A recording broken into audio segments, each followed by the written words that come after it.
പ്രായപൂർത്തിയോടുകൂടിയാണ് ജനിച്ചത് എന്ന് പറഞ്ഞാൽ അർത്ഥം ജ്ഞാനത്തോടുകൂടി ജനിച്ചവൻ എന്നാണ്. അതിൽ അന്ധതയില്ലെന്ന് മാത്രമല്ല, അതിൽ ഈ ആഖ്യാനതന്ത്രത്തിൻ്റെ ഇനിയും നവീകരിക്കേണ്ടതില്ലാത്ത വിധത്തിലുള്ള ആഖ്യാനതന്ത്രത്തിൻ്റെ ഏറ്റവും ഉത്തമമായ ഒരു മാർഗം ഉപയോഗിച്ച് അത് വർണ്ണിക്കുകയാണ് വ്യാസൻ ചെയ്തത് എന്നുകൂടിയാണ് അതിൻ്റെ അർത്ഥം. അത് ആഖ്യാനതന്ത്രത്തിൻ്റെ ഒരു മഹിമയാണ്, ആഖ്യാനതന്ത്രത്തിൻ്റെ ഒരു ധ്വന്യാത്മകമായ രീതിയാണ്. പ്രതീയമാനം പുനരന്യദേവം വസ്തുസ്തു വാണീഷു മഹാകവീനാം യത്തത് പ്രസിദ്ധാവയവാതിരിക്താം വിഭാതി ലാവണ്യമിവ അങ്കനാസു. ഈ യൗവനാരംഭത്തിൽ അതുവരെ കാക്കയെപ്പോലെ ഇരുന്നതാണെങ്കിലും സ്ത്രീകൾക്കൊരു പ്രത്യേകമായ ലാവണ്യം വന്നു ചേരും എന്ന് കവികൾ പറയുന്നു. ശരിയാവാം.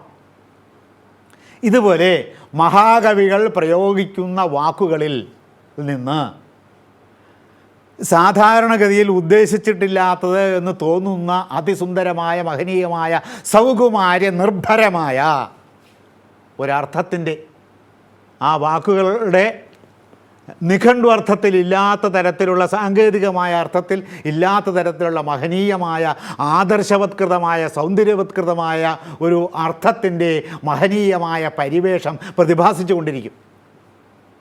അതാണ് ധ്വനി.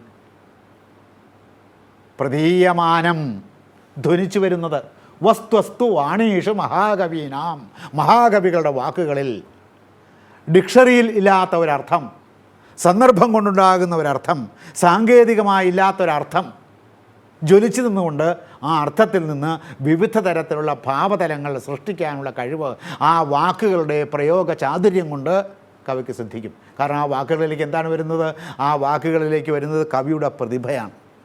സാധാരണ മനുഷ്യർ സംസാരിക്കുന്ന വാക്കുകളെ എടുത്തിട്ട് കവിയുടെ പ്രതിഭയ്ക്ക് കയറിയിരിക്കാനുള്ള കുതിരകളാക്കി ഈ വാക്കുകളെ കവി മാറ്റും.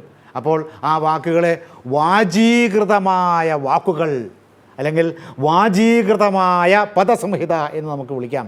കവിയുടെ സർഗാത്മകതയുടെ അചുംബിതമായ പ്രഭാവത്തിൻ്റെ പുളകങ്ങളെ സംവഹിക്കുന്ന ആദർശവൽകൃതമായ വാക്കുകളിൽ നിന്ന് ധ്വനിയുണ്ടാകും.